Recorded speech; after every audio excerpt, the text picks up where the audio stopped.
இந்த நாளிலேயும் நாம் வெளிப்படுத்தின விசேஷத்தை தியானித்து கொண்டு வருகிறோம். இந்த வெளிப்படுத்தின விசேஷம் இது ஒரு தீர்க்க தரிசன புஸ்தகம். தீர்க்க தரிசன புஸ்தகம் என்றால் என்ன அர்த்தம்னா, வரப்போகிற நடக்க போகிற காரியங்கள் அதிலே எழுதப்பட்டிருக்கும். அதுதான் தீர்க்க தரிசன புஸ்தகம். இந்த வெளிப்படுத்தின விசேஷத்தில் இந்த 7 சபைகளுக்கு ஆண்டவர் யோவான் மூலமாக செய்தியை எழுதுகிறார்.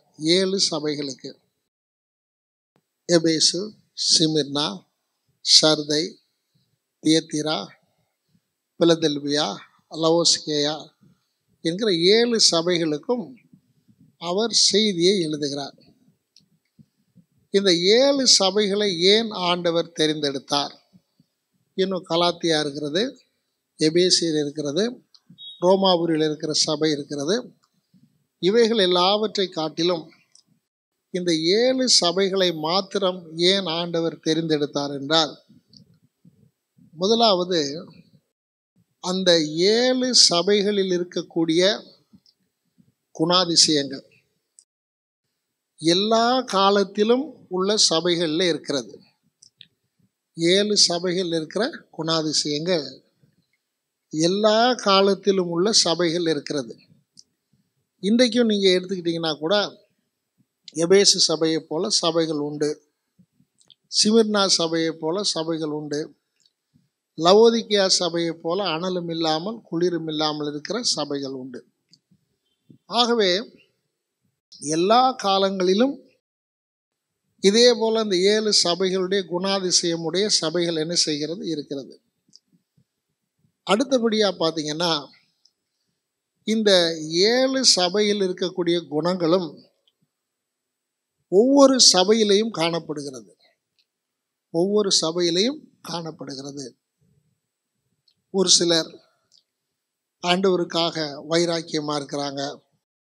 ஒரு சிலர் ஆதி அன்பை என்ன செஞ்சிட்டாங்க, விட்டுட்டாங்க. ஒரு சிலர் அனலும் இல்லாமல் குளிரும் இல்லாமல் இருக்கிறாங்க. அப்போ இந்த 7 சபையினுடைய குணாதிசயங்களும் எல்லா காலத்திலும் இருக்கிற சபையில் இருக்கிற விசுவாசிகள் மத்தியில் என்ன செய்கிறது, காணப்படுகிறது. அடுத்து இந்த தீர்க்க தரிசனத்தினுடைய முக்கியமான காரியம் என்னன்னா, 1ஆம் நூற்றாண்டிலே சபை ஆரம்பித்ததிலிருந்து ஆண்டவராகிய இயேசு கிறிஸ்து வருகிற வரைக்கும் உள்ள சபையின் காலம், சர்ச் ஹிஸ்டரி, அதை எடுத்து பார்ப்போமானால் அந்த சபையினுடைய சரித்திரத்தில் ஒரு குறிப்பிட்ட காலம் சபை எபேசு சபையை போல அதனுடைய சரித்திரம் காணப்படுகிறது. அடுத்து ஒரு குறிப்பிட்ட காலம் வரைக்கும் சிமிர்னா சபையை போல அதனுடைய வரலாறு இருக்கிறது. அடுத்து கொஞ்ச காலம் சபையை பார்க்கும்போது சர்தை சபையை போல வரலாறு காணப்படுகிறது. அடுத்து இப்படி பார்த்தீங்கன்னா கடைசி கால சபை லவோதிக்கேயா சபையை போல அது குணாதிசயங்களோடு இருக்கும் என்று வேத பண்டிதர்கள் அதை அப்படியே பிரிக்கிறாங்க. இப்போ முதலாவது நான் உங்களுக்கு ஒவ்வொரு சபையும் எந்தெந்த காலத்தை காட்டுகிறது என்பதை நான் உங்களுக்கு முதல்ல சபையினுடைய குணாதிசயங்களை சொன்னேன். 2வது எந்தெந்த காலத்தை காட்டுகிறது என்பதை பார்க்கும்போது, முதலாவது நான் உங்களுக்கு சொன்னது எபேசு சபை என்பது, எபேசு சபை 1ஆம் நூற்றாண்டு சபையை அது என்ன செய்கிறது, காண்பிக்கிறது. 1ஆம் நூற்றாண்டு சபையை காண்பிக்கிறது. இந்த 1ஆம் நூற்றாண்டு சபையினுடைய காலத்தை குறித்து பார்க்கும் பொழுது, ஆண்டவராகிய இயேசு கிறிஸ்து இந்த பூமியிலே வாழ்ந்த நாட்களிலே அவர் சபையை ஸ்தாபித்தார். 12 அப்போஸ்தலர்களை வைத்துவிட்டு கடந்து போனார். முதலாவதாக சபை பெந்தெகோஸ்தே நாளில் என்ன செய்யப்பட்டது, உருவாக்கப்பட்டது. அதற்கு பின்பு அது வளர்ந்து கொண்டே போயிற்று. இதை குறித்து நான் கொஞ்சம் போன வாரத்தில் கொஞ்சம் சபை சரித்திரத்தை கொஞ்சம் டீப்பாக எடுத்தேன். அது எவ்வளோ பேருக்கு புரிஞ்சிச்சின்னு தெரியல. எனக்கு ஒரு ஸ்கேல் இருக்குது. எப்படி இருக்குன்னு பாஸ்டர் அம்மா என்கிட்ட சொல்லிடுவாங்க. என்கிட்ட சொல்லிட்டாங்க, என்னங்க நீங்கள் நிறைய என்னென்னமோ சொல்கிறீங்க, எனக்கும் புரியலை, எத்தனை பேருக்கு புரிஞ்சிருக்குமோ தெரியல. ஆமாம், உண்மையிலேயே எப்போவுமே 7 வார்த்தையை வச்சு 7 வசனத்தை வச்சு பிரசங்கம் கேட்டு கேட்டு என்ன செஞ்சிட்டீங்க, பழகிட்டீங்க. ஆனால் பைபிள் ஸ்டடினா கொஞ்சம் எப்படி இருக்கும், கொஞ்சம் பைபிள் ஸ்டடிக்கும் பிரசங்கத்துக்கு என்ன இருக்குது, வித்தியாசம் இருக்குது. நான் 1ஆம் நூற்றாண்டு சபையை பற்றி நான் உங்களுக்கு சொன்னேன். ஆரம்பத்தில் நான் ஸ்கூல் படிக்கும்போது கணக்கு நல்லா போடுவேன், சயின்ஸு நல்லா படிப்பேன். ஆனால் எனக்கு பிடிக்காத ஹிஸ்ட்ரியும் ஜாகிரபியும் தான். ஏன்னா ஒவ்வொரு ராஜாவும் என்னென்ன செஞ்சார்னு வரும். எல்லாரும் சாலைகளை அமைத்தார், குளத்தை வெட்டினார், அதே தான் இருக்கும் திருப்பி திருப்பி. அதே மாதிரி ஜாகிரபி எடுத்துட்டா ஒவ்வொரு நாட்டில் என்னென்ன விளையுது இதெல்லாம் இருக்கும். எனக்கு ரொம்ப ரொம்ப குழம்பும். நான் எய்ம் பண்ணிட்டு போகிறத ஹிஸ்ட்ரியில் 25 மார்க், ஜாகிரபியில் 25 மார்க் வாங்கினா போதும் தான் படிப்பேன். ஆனால் இப்போ ஆண்டவரை ஏற்றுக்கொண்டு பைபிள் படிக்க ஆரம்பித்த பிறகுதான் ஹிஸ்ட்ரினாலே என்னென்னு என்ன செய்ய வேண்டியதாகிடுச்சு, அது ஒரு இன்ட்ரெஸ்டிங் ஆயிடுச்சு. பவுல் பிரயாணம் பண்ண இடங்கள் மற்ற காரியங்கள்லாம் பார்க்கும்போது சர்ச் ஹிஸ்ட்ரி என்பது அது ஒரு நம்ம இன்ட்ரெஸ்ட் எடுத்து படித்தா தான் என்ன செய்யும், புரியும். அப்போ நமக்கு பார்க்குற பிரகாரம் எபேசு சபை என்பது 1ஆம் நூற்றாண்டு சபை. 1ஆம் நூற்றாண்டு சபை. 1ஆம் நூற்றாண்டு சபையினுடைய காரியத்தை நம்ம பார்க்கும்போது அதை 3 காரியமாக உங்களுக்கு பிரித்து சொன்னேன். எபேசு சபையினுடைய காலம் இயேசு பரத்துக்கு எடுத்துக்கொள்ளப்பட்டது முதல் 1ஆம் நூற்றாண்டு முடிகிற வரைக்கும் இருக்கக்கூடிய சபையினுடைய காலம் என்ன காலம், எபேசு சபையினுடைய காலம். இந்த நாட்களிலே சபை ஆரம்பத்தில் ஆண்டவர் பேரில் வைராக்கியமாக இருந்தாலும் காலப்போக்கில் ஆண்டவர் பேரில் வைத்திருந்த அன்பு கொஞ்சம் கொஞ்சமாக சபையில் என்ன செய்ய ஆரம்பித்தது, குறைய ஆரம்பித்தது. அப்போ எபேசு சபையினுடைய காலம் கிபி 100ஆம் ஆண்டு வரைக்கும் உள்ள சபை சரித்திரம் என்ன காலம், எபேசு சபையினுடைய காலம். இந்த காலத்தை தான் நான் சொன்னேன், இந்த 1ஆம் நூற்றாண்டு முடிகிறதுக்குள்ள எல்லா வேதத்தில் இருக்கக்கூடிய எல்லா புஸ்தகங்களும் ஏறத்தாழ என்ன செய்யப்பட்டது, எழுதி முடிக்கப்பட்டது. எல்லா எல்லா புஸ்தகங்களும் இதை வெளிப்படுத்தின விசேஷம் அதனுடைய காலத்தை பார்க்கும் பொழுது எத்தனாம் வருஷம் நான் சொன்ன ஞாபகம் இருக்குதா உங்களுக்கு, 90. அப்போ எல்லா உபதேசங்களுமே எதுவரை எதற்குள்ளே எழுதி முடிக்கப்பட்டது, 1ஆம் நூற்றாண்டுக்குள்ளேயே எழுதி முடிக்கப்பட்டது. அப்போ இந்த 1ஆம் நூற்றாண்டு சபை தான் எபேசு சபையினுடைய காலம். எபேசு சபையினுடைய காலம். அடுத்து வரக்கூடிய காலம் என்ன காலம், சிமிர்னா சபையினுடைய காலம். இந்த சிமிர்னா சபையினுடைய காலம் என்று சொல்லும் பொழுது இது சபையினுடைய யுகத்தில், சபை சரித்திரத்தில் எழுதிக்கங்க, கிபி 100ஆம் ஆண்டிலிருந்து 320ஆம் ஆண்டு வரைக்கும் உள்ள காலம் சிமிர்னா சபையினுடைய காலம். கிறிஸ்துவுக்கு பின்னால் கிபி 100ஆம் ஆண்டிலிருந்து 320ஆம் ஆண்டு வரைக்கும்.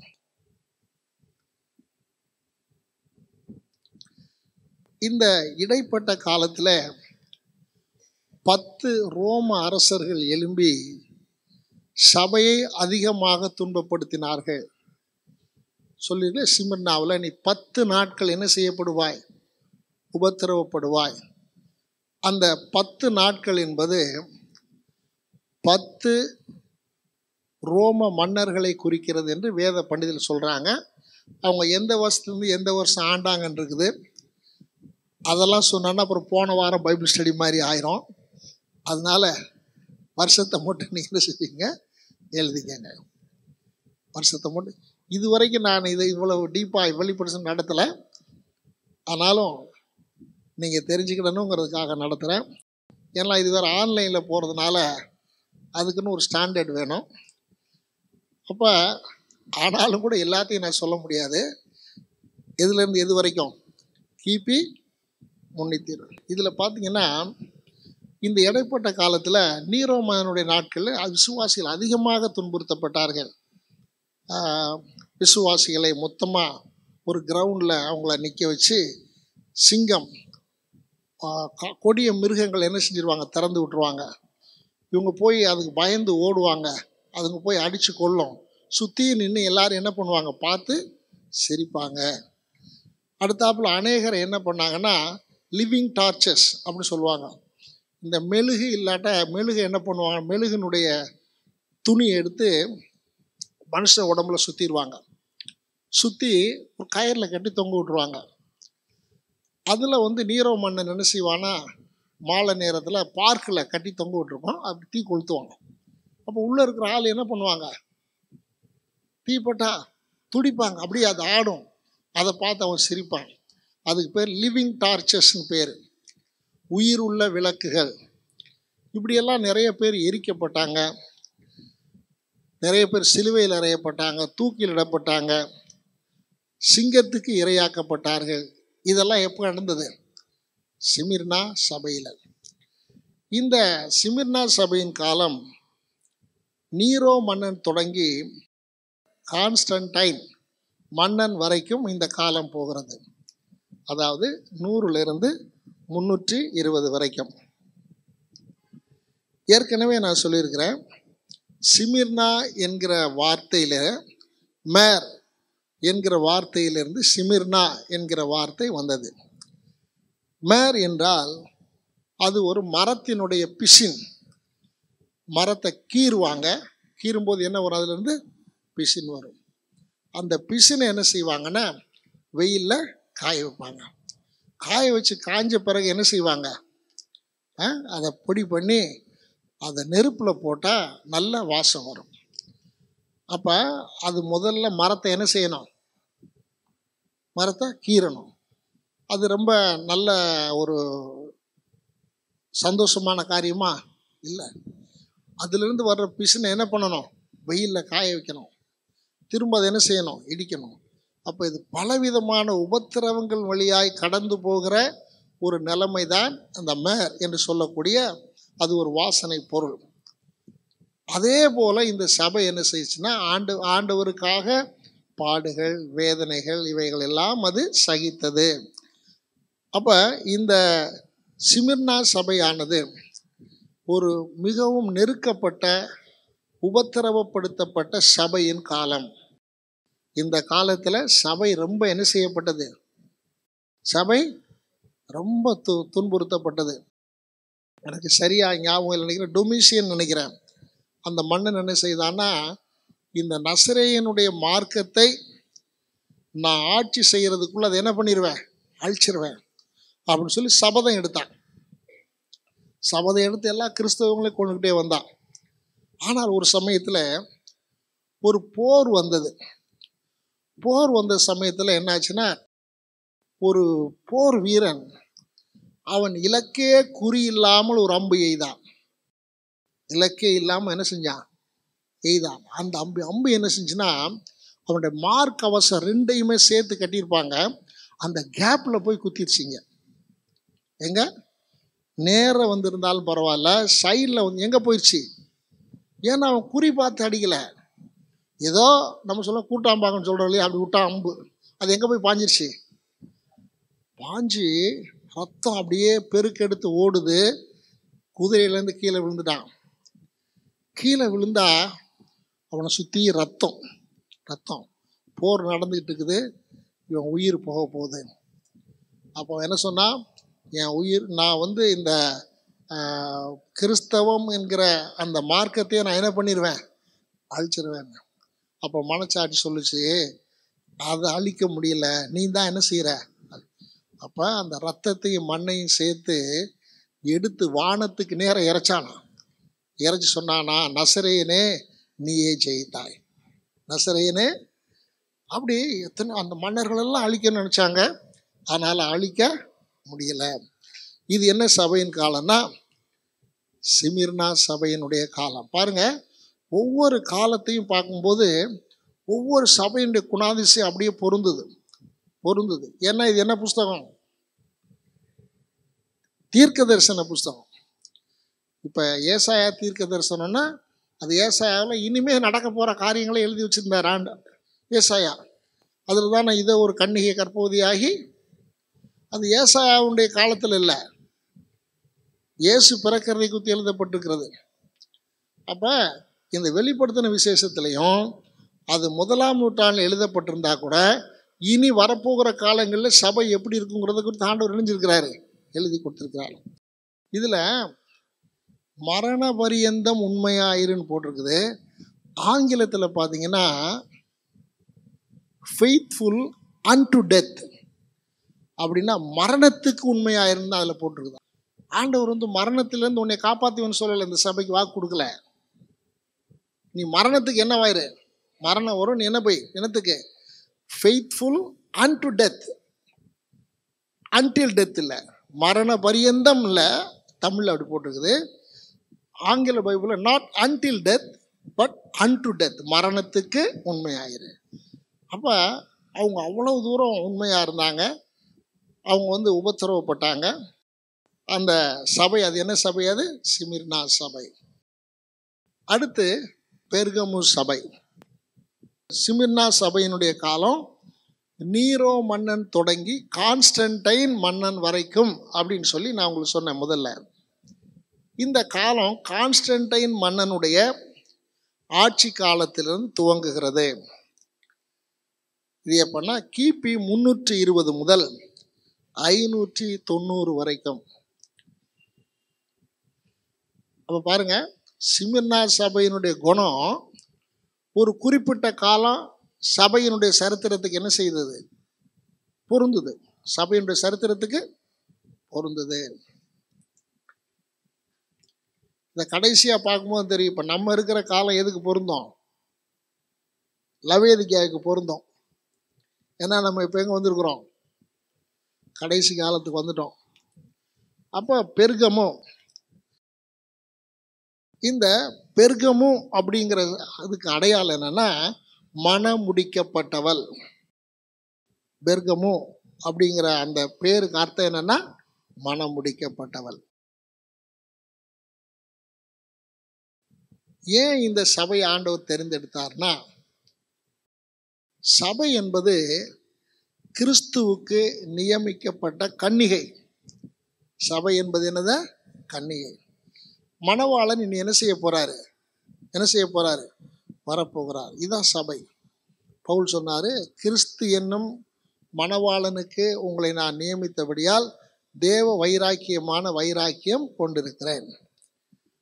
ஆனா இந்த நாட்கள்ல சபை உலகத்தோடு கூட மனம் முடித்து கொண்டது.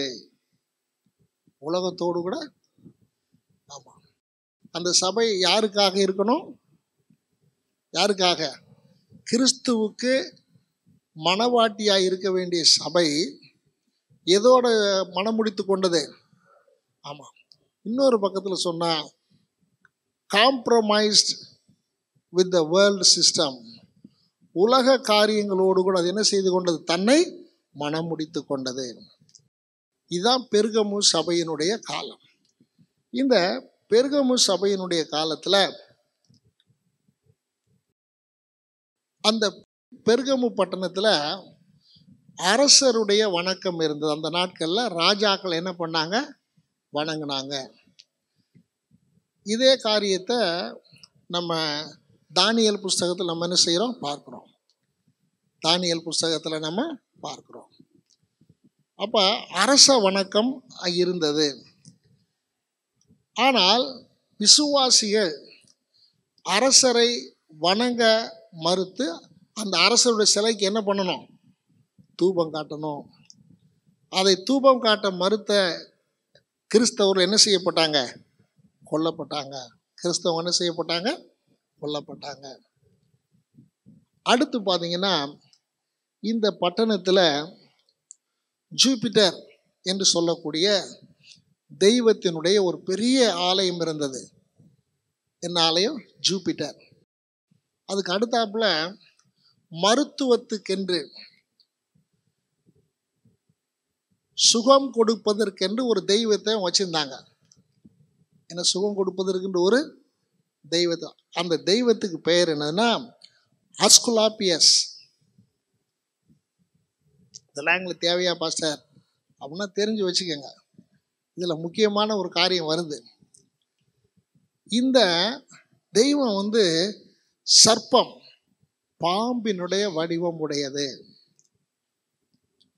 இப்போ நிறைய பேருக்கு இந்த மெடிக்கலுக்கு சிம்பிள் 2 பாம்பு போட்டிருப்பாங்க தெரியுமா? அது இங்கேருந்து வந்தது தான். நிறைய பேருக்கு தெரியும். ஏன் 2 பாம்பு போட்டுக்கிறாங்கன்னா, இந்த பெருகமு பட்டணத்துலேருந்து அந்த சிம்பிளே வந்தது. அவங்க அந்த பாம்பை என்னத்துக்கு தெய்வமாக வச்சுருந்தாங்க? ஆமாம், வைத்தியத்துக்கு, மருத்துவத்துக்கு அவங்க எதை வச்சுருந்தாங்க?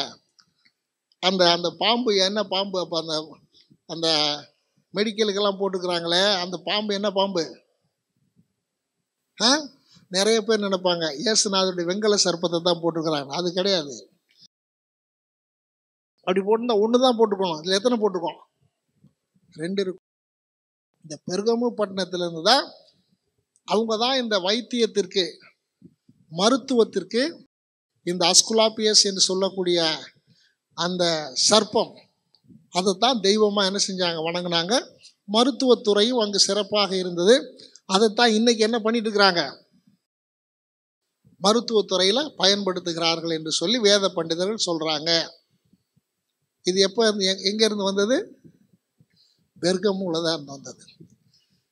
பாருங்க, எல்லா காரியமுமே ரோமாபுரியிலிருந்து தான் எல்லாமே வந்துச்சு. இப்போ நம்ம வச்சிருக்கிற எல்லாமே 1 2 3 என்ன தெரியுமா? ரோமன் லெட்டர்ஸ் தான். ரோமன் லெட்டர்ஸ் தான் என்னது? 1 2 3. நம்ம 1 2 3 தெரியுமா? கா உ தெரியுமா உங்களுக்கு? தமிழில் 1 2 தெரியாதா?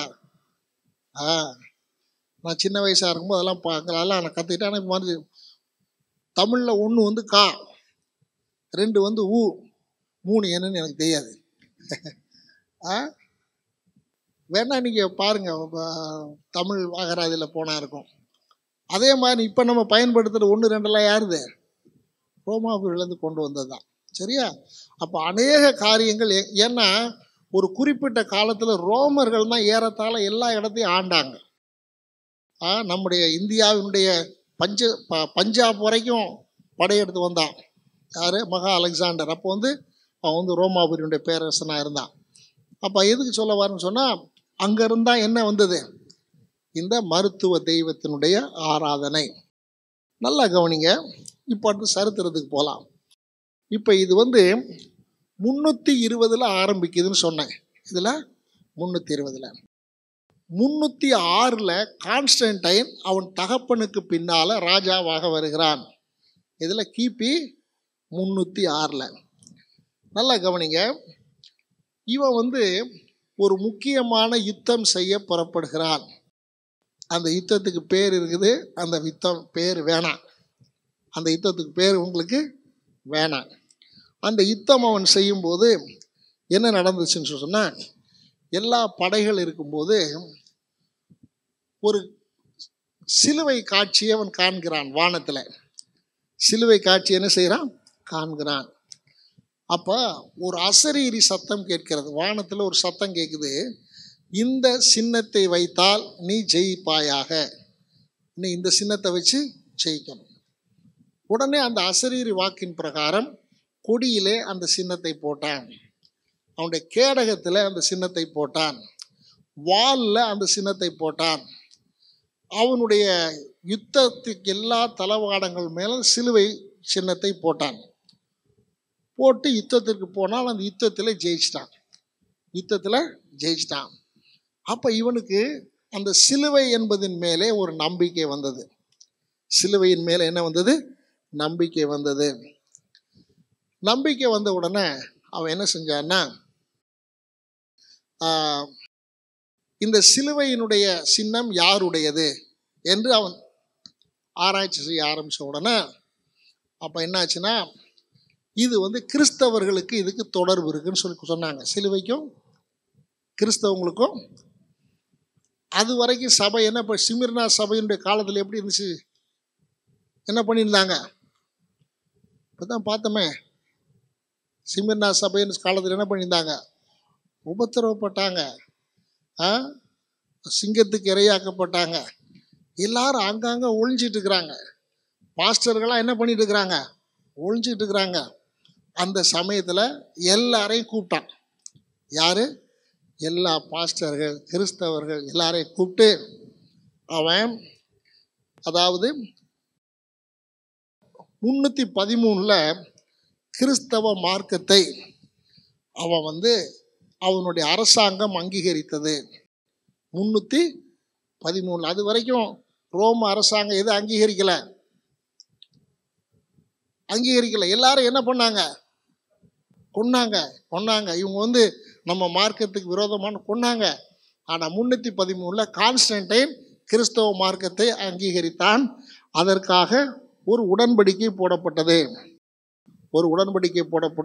அதனுடைய பெயர் இருக்குது. அது நமக்கு இப்போ தேவையில்லை. அதுக்கு பின்னால் இப்போ கிறிஸ்தவங்களாம் சுயாதீனமாக என்ன பண்ணலாம்? ஆராதிக்கலாம். அப்போ இவனே இப்போ சிலுவை தான் உண்மையில் சிலுவையில் ஒரு பெரிய சக்தி இருக்குது, அதை நம்ம ஏற்றுக்கிட்டதுனால தான் நமக்கு ஜெயம் கிடச்சிச்சின்னொன்னே அந்த சிலுவையினுடைய ஆண்டவரை என்னுடைய ஆண்டவராக நான் என்ன செய்கிறேன்? ஏற்றுக்கொள்கிறேன்னு சொல்லி கான்ஸ்டன்டைன் கிறிஸ்தவ மதத்திற்கு மதம் மாறினான். என்ன செஞ்சாங்க? மதம் மாறினான், ஞானஸ்நானம் எடுத்தான். ஆனால் அவன் உண்மையிலேயே ரட்சிக்கப்பட்டானா, மனம் திரும்பினானா என்பது தெரியாது.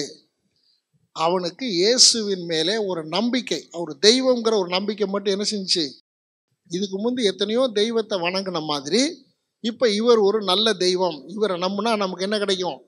வெற்றி கிடைக்கும் என்று ஒரு தெய்வமாக ஏற்றுக்கொண்டானே தவிர தன்னுடைய இரட்சகராக அவரை ஏற்றுக்கொள்ளவில்லை. புரியுதுங்களா? இன்னைக்கு நிறைய பேர் இயேசுநாதர் என்னவா ஏற்றுக்கொள்றாங்க? தெய்வமாக ஏற்றுக்கொள்றாங்க. இயேசுசாமியை வணங்குனாங்க, படத்துக்கு பல்பு போடுறாங்க, படத்துக்கு என்ன பண்றாங்க? ஊதுபத்தியெல்லாம் கொளுத்தி வைக்கிறாங்க. இயேசுநாதர் என்னவா ஏற்றுக்கிட்டு இருக்காங்க? தெய்வமா வணங்குறாங்க. ஆனால் அவங்க அவர் என்னவா ஏற்றுக்கொள்ளலை? ரட்சகர். அதே போல அவன் இயேசுநாதரை தெய்வமா ஏற்றுக்கொண்டான். இயேசுநாதர் அவன் தெய்வமா ஏற்றுக்கொண்ட உடனே மந்திரி தெய்வமா ஏற்றுக்கொண்டார். ஏன்னா ராஜாவை பிரியப்படுத்த நம்மளை என்ன பண்ணோம்? அந்த கோயிலுக்கு போனோம். தளபதி ஏற்றுக்கொண்டார், எல்லா மந்திரிகளும் ஏற்றுக்கொண்டார்கள். இப்போ எல்லாரும் என்ன ஆயிட்டாங்க? கிறிஸ்தவங்களாக மாறிட்டாங்க. என்னவோ மாறிட்டாங்க? கிறிஸ்தவங்களாக மாறிட்டாங்க. ஆனால் என்ன பண்ணலை? மனம் மாறவில்லை. இருக்கிறபடியே இருந்தாங்க. அவங்களுக்கு என்னென்னா, இயேசு சிலுவை ஒரு தெய்வம் என்பதை மாத்திரம் என்ன செய்தார்கள்? ஏற்றுக்கொண்டார்கள். இப்போ ஏற்றுக்கொண்ட பின்னதாக என்ன நடந்ததுன்னு சொன்னால், கொஞ்சம் கொஞ்சமாக அந்த ரோம மார்க்கம் உள்ளே வர ஆரம்பித்தது. அங்கே ரோமாபுரியில் அவர்கள் ஒரு பெண் தெய்வத்தை வணங்கி கொண்டிருந்தார்கள். அந்த பெண் தெய்வத்தினுடைய கையில் ஒரு குழந்தை உண்டு. பெண் தெய்வத்தினுடைய கையில் ஒரு குழந்தை உண்டு. அதை என்ன பண்ணாங்கன்னா, அவங்க அப்படியே மரியாள், இயேசு என்று அந்த வழிபாடை நேரம் எங்கே கொண்டு வந்தாங்க? கிறிஸ்துவ மார்க்கத்திலே கொண்டு வந்தார்கள். அடுத்து அப்போ அதுக்கு பின்னால தான் மரித்தவர்களுக்காக வேண்டுதல் செய்வது சபையிலே வந்தது. யாருக்கு பின்னால? கான்ஸ்டன்டைன் காலத்துல தான். இப்போ இப்போ இறந்தவங்களுக்குலாம் என்ன வைக்கிறாங்க? பூசை வைக்கிறாங்களா இல்லையா? நம்ம வைக்கிறது இல்லை. ஆதியில் இருந்த சபையில் அந்த பழக்கம் வந்தது. அடுத்து சிலுவை கிறிஸ்தவ சின்னமாக மாறியது. அதுக்கு முன்னால் பவுல் கழுத்தில் கிராஸ் போட்டுட்டு போகல. பேதுருவும் கழுத்தில் என்ன போடல? கிராஸ் தொங்க விடலை. கான்ஸ்டன்டைன் காலத்தில் தான் கிறிஸ்தவங்களுடைய சின்னம் என்னது? சிலுவை சின்னமாக மாறியது. அடுத்தாப்புல பரிசுத்தவான்கள் தேவ தூதர்களை வணங்குகிற வணக்கம் வந்தது. அது எப்பன்னா கிபி 375. அப்புறம் மாஸ் வைக்கிறாங்க இல்லைங்களா? அந்த ஒழுங்கு 394 சபையில் கொண்டு வரப்பட்டது. அப்போஸ்தலர் நடவடிக்கைகளில் இப்படி மாஸ் வைக்கணும்னு சொல்லி நமக்கு எழுதி கொடுத்துட்டு போயிருக்காரா? இல்லை நம்ம சபை நடத்துகிறோமே இப்படி நடத்தணும்னு பவுல் எழுதி கொடுத்துட்டு போனாரா? இல்லை. ஆனால் அப்போ தான் சர்ச்சுனா இப்படி தான் மாஸ் வைக்கணும், இப்படி தான் பண்ணணும், இப்போ உட்காரணும், இப்போ எந்திரிக்கணும், இப்படின்லாம் எப்போ கொண்டு வந்தாங்க? கிபி 394.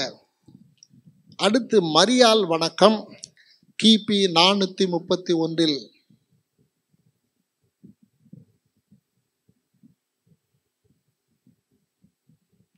திரும்பவும் சொல்கிறேன், கத்தோலிக்க அவங்களுக்கும் எனக்கும் எந்த வாய்க்கா தகராறோ வரப்பு தகராறோ கிடையாது. நான் சரித்திரத்தை என்ன செஞ்சுட்டு போகிறேன், சொல்லிட்டு போகிறேன். அடுத்து உத்தரிக்கும் ஸ்தல உபதேசம். அது என்னன்னா, ஒருத்தவங்க இறந்து போனாங்கன்னா ஆத்துமா எங்கே போயிருக்கோம்? உத்தரிக்கும் ஸ்தலத்தில் இருக்கும். அவங்களுக்காக காணிக்கை செலுத்தினா, அவங்களுக்காக நம்ம வேண்டுதல் செய்தால் அந்த உத்தரிக்கும் ஸ்தலத்தில் எங்கே போயிடுவாங்க? பரலோகத்துக்கு போயிடுவாங்க. அப்படிங்கிற உபதேசம் கிபி 593 இந்த உபதேசம் உருவாக்கப்பட்டது.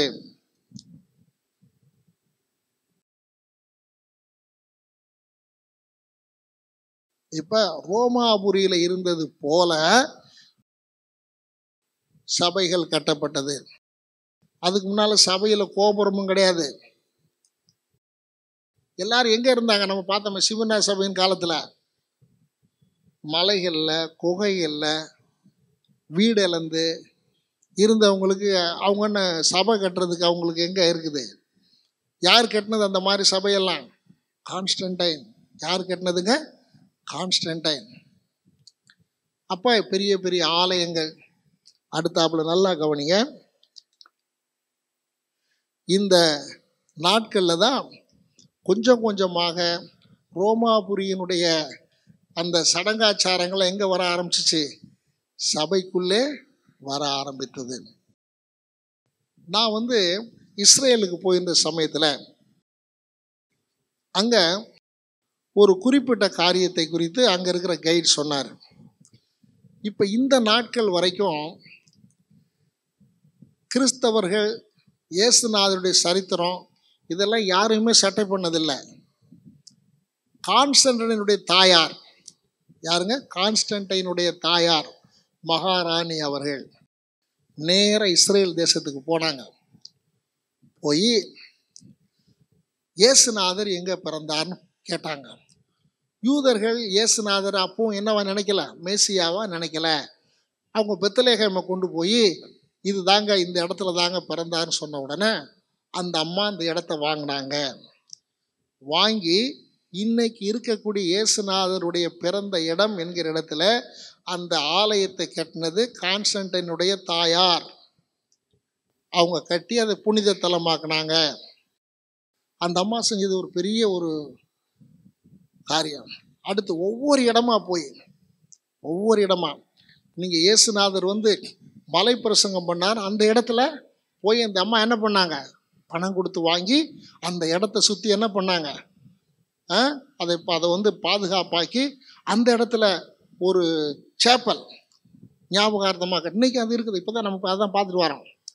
அதே போல் கெட்செமனே தோட்டம், இங்கே தான் இயேசுனார் ஜெபம் பண்ணார்னு சொல்லி சரித்திரம் இருக்குது இல்லையா? யூதர்கிட்ட கேட்டாலும் இங்கே தாங்க அவரை கைது பண்ணு சொல்லியிருப்பாங்க இல்லையா? கெட்செமனே தோட்டத்தை வாங்கினாங்க, அதை சுற்றி என்ன பண்ணாங்க, வேலி அடைச்சாங்க. அதுக்கு பக்கத்தில் இன்னைக்கும் ஒரு சேப்பல் இருக்குது. அது யார் கட்டினது? கான்ஸ்டன்டைனுடைய தாயார். இன்றைக்கி நம்ம இஸ்ரேலுக்கு போனோம்னா அந்த கெட்செமனே தோட்டத்தை பார்த்துட்டு அதுக்கு பக்கத்தில் இருக்க சேப்பலில் போய் நம்ம என்ன பண்ணலாம், ஜெபம் பண்ணலாம். லாசரு உயிரோடு எழுப்பின இடம், அந்த இடத்துல போய் ஒவ்வொரு இடத்துலையும் அந்த அம்மா ஒரு தேவாலயம் கட்டி வச்சுக்கிறாங்க. இதெல்லாம் யார் செஞ்சது? இன்றைக்கும் ஒரு சில தேவாலயம் கத்தோலிக்க அவருடைய பராமரிப்பில் இருக்குது. ஒரு சிலது வந்து வேறு ட்ரெடிஷ்னல் சர்ச்சு பராமரிப்பில் வச்சு அதை என்ன பண்ணிட்டு இருக்கிறாங்க. அந்தந்த நேரத்துக்கு மாஸ் நடக்கும். மாஸ் நடக்கிற நேரத்தில் நம்ம அங்கே போனோன்னா நம்மளை என்ன பண்ணணும், ஆமாம், அது முடிஞ்ச உடனே நம்ம அந்த இடத்துல என்ன பண்ண பார்க்கலாம், சுற்றி பார்க்கலாம். ஒவ்வொரு இடத்துலையும் இந்த கான்ஸ்டன்டைனுடைய தாயார் போய் எங்கே போனாங்க? அது வரைக்கும் கிறிஸ்தவங்களை பற்றி அக்கறை இல்லை. அந்த இயேசுநாதர் எங்கே பிறந்தார், எங்கே வளர்ந்தார், கானாவூருடைய கற்சாடி கூட, அந்த ஊர் பக்கத்து கற்சாடி கூட ஒரு இடத்துல வச்சுருக்கிறாங்க. எல்லா இயேசுநாதர் வரலாறு சம்பந்தப்பட்ட எல்லா இடங்களையும் போய் அந்த அம்மா பார்த்து அதில் எல்லாத்துலையும் என்ன பண்ணிட்டாங்க, ஒவ்வொரு ஆலயங்கள் கட்டி வச்சுருக்கிறாங்க. அதில் நம்ம கெட்செமனே தோட்டத்தில் இருக்கிற அந்த பக்கத்தில் நல்ல ஒரு ஆலயம், அது வந்து ஒரு மாதிரி, அது உள்ளே போனால் யாரும் பேசக்கூடாதுன்னு சொல்லுவாங்க. அங்கே போய் உட்கார்ந்துருந்தாலே நமக்கே ஒரு பெரிய ஒரு அது வந்து நம்ம ஒரு விக்கிரக ஆராதனை மாதிரி இல்லை, ஆனால் கூட அந்த இடத்துக்கு போனாலே நமக்கே ஒரு பயபக்தி என்ன செய்யும், ஏற்படும். இதெல்லாம் யார் செஞ்சது? கான்ஸ்டன்டைனுடைய தாய். அவங்க போனால் சொல்லுவாங்க அந்த, ஏன்னா மகாராணி வந்து இது பண்ணால் யாரு மாட்டேன்னு சொல்ல முடியும், எல்லாம் கட்டிட்டாங்க. லாசரு உயிர் திறந்த கல்லறை, எல்லா இடத்துக்கு போனாலும் அங்கே என்ன பண்ணியிருக்கிறாங்க, அது ஒரு பெரிய ஒரு, இல்லாட்டா அந்த அந்த அந்த இடங்கள்லாம் என்ன ஆகிருக்கும், அழிஞ்சு போயிருக்கும். அதை நீங்கள் கரெக்டாக பார்த்தீங்கன்னா அந்த கெட்செமனே தோட்டத்துலேருந்து பார்த்தீங்கன்னா அந்த இயேசுநாதரை வந்து அரெஸ்ட் பண்ணி கொண்டு போன அந்த இடம் எருசலேம். அதுக்கடுத்த பள்ளத்தாக்கு, அந்த கீதரோன் பள்ளத்தாக்கை தாண்டி தான் ஆண்டவர் எங்கே வராரு, கெட்செமனே தோட்டம். அப்படியே பார்க்கலாம், கீதரோன் பள்ளத்தாக்கு முன்னால் இருக்கும். மேலே இங்கே பார்த்தீங்கன்னா கெட்செமனே தோட்டம், இங்கேருந்து பார்த்தா நேராக எருசலேம் தெரியும். அங்கேருந்து வெளியே வரார், வெளியே வந்தால் ஜெபம் பண்ணுறார். எல்லா இடத்தையும் யார் பண்ணது? இந்த கான்ஸ்டன்டைன் மகாராணி அவங்க பண்ணதாக சொல்கிறாங்க. சரி, இப்போ இந்த சமயத்தில் என்ன ஆச்சுன்னா, இந்த கான்ஸ்டன்டைன் மன்னனாலே அந்த ரோமாபுரியில் இருந்த எல்லா மார்க்கத்தினுடைய காரியங்களும் எங்கே வந்துருச்சு, சபைக்குள்ளே. இப்போ சபை எதோடு கூட மனம் முடிக்கப்பட்டு கொண்டது? இப்போ சபைக்குள்ளே என்ன வந்துருச்சு, ரோமருடைய பழக்க வழக்கங்கள் இவைகள் எல்லாம் என்ன செய்தது, வந்தது. இப்போ அடுத்து என்ன நடந்ததுன்னு சொன்னால், கான்ஸ்டன்டைன் எல்லா போதகர்கள் மலையில் காடுகளில் அங்கே தெரிஞ்ச எல்லா பாஸ்டரையும் கூப்பிட்டாங்க. எல்லா கிறிஸ்தவங்களும் பயப்படாதீங்க, நான் வந்து இயேசுநாதர் என்ன செய்கிறேன், நம்புகிறேன், நீங்கள் வாங்க. அப்போ எல்லாரையும் கூப்பிட்டு என்ன பண்ணால் ஒரு பெரிய சர்ச் கவுன்சில் கூட்டினான். எங்கே? ரோமாபுரியில் சர்ச் கவுன்சில் கூட்டினா, அந்த first church council of Constantine. அந்த இடத்துக்கு பேர் தான் ரோமன் கத்தாலிக் சர்ச் கவுன்சில். என்னதுங்க? ஆமாம், கத்தாலிக் என்று சொன்னால் என்ன அர்த்தம்னா யூனிவர்சல்.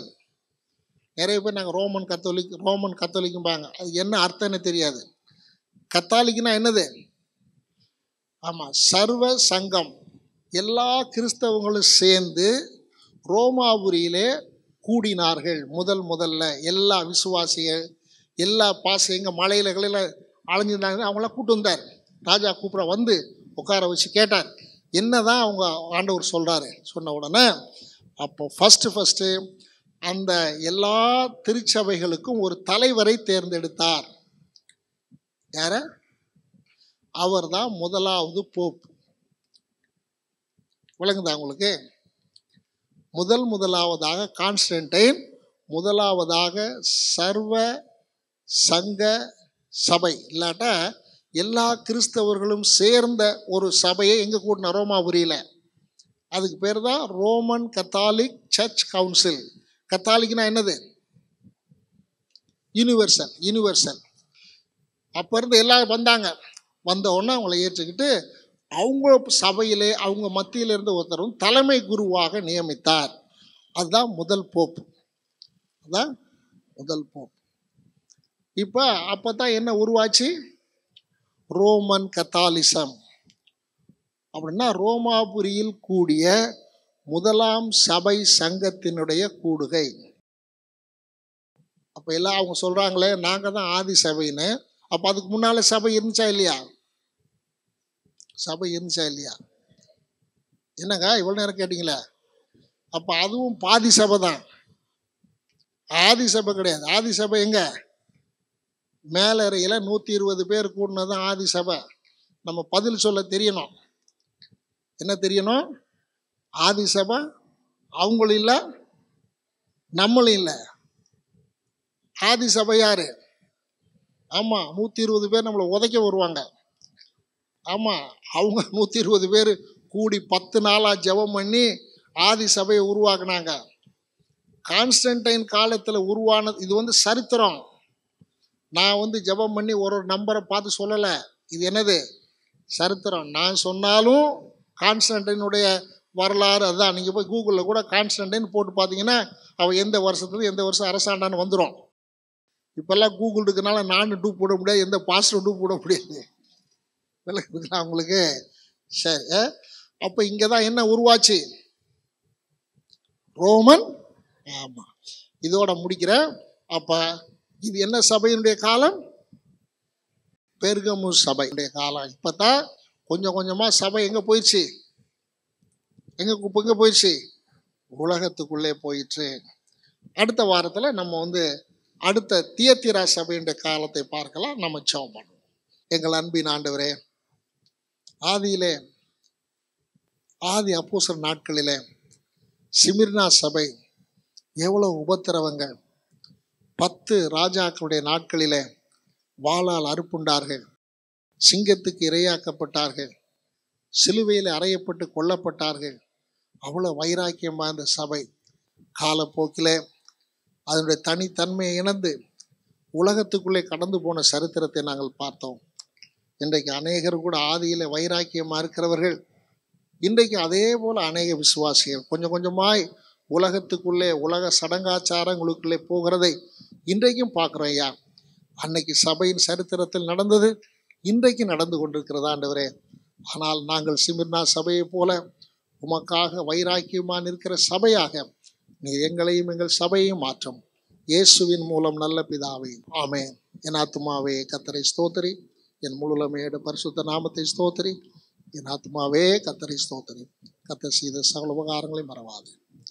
நம்முடைய கர்த்தராகிய இயேசு கிறிஸ்துவின் கிருபையும் பிதாவாகிய தேவனுடைய அன்பும் பரிசுத்த தேவ ஆவியானுடைய அந்யோன்யமும் சமாதானமும் சந்தோஷமும் நம் அனைவரோடு கூட என்றென்றைக்கும் தங்கியிருப்பதாக.